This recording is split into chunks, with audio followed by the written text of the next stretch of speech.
Dans cette vidéo, nous allons voir comment estimer un poids pour un nombre de jours de présence, donc un temps de présence dans l'exploitation. Pour suivre un petit peu par exemple la croissance d'animaux d'engraissement. Donc, vous allez dans l'onglet croissance, estimation de croissance. Et dans la fenêtre d'estimation, sur la partie de gauche, vous sélectionnez les animaux que vous souhaitez estimer. Donc ici, je prends par exemple engraissement viande. Ensuite, au niveau du mode d'estimation, vous sélectionnez la troisième possibilité, estimer le poids à tant de jours de présence dans l'élevage. Donc là, par exemple, je choisis 210 jours de présence dans l'élevage. Et en dessous, on va affecter un GMQ. Donc, il faut obligatoirement renseigner un GMQ par défaut. Je vais prendre par exemple 950 grammes par jour. Et en dessous, vous pouvez laisser cocher affecter un GMQ calculé, c'est-à-dire que le logiciel va calculer le GMQ, mais par contre, s'il n'y arrive pas, il va prendre ce fameux GMQ par défaut.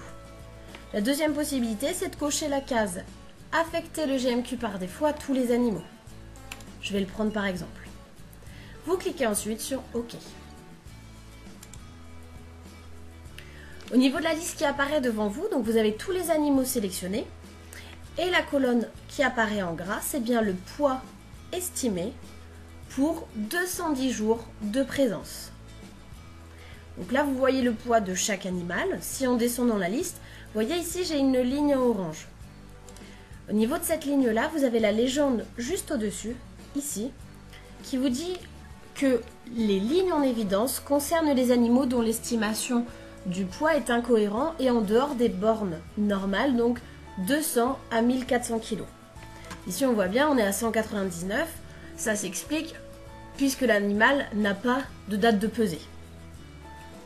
Sur la partie de droite, vous avez encore la possibilité de cliquer sur les trois petits points pour pouvoir ajouter des colonnes, trier ou regrouper. Et dans la partie du bas, vous avez le total et la moyenne, donc au niveau de ce tableau, sur les cellules avec des valeurs dedans.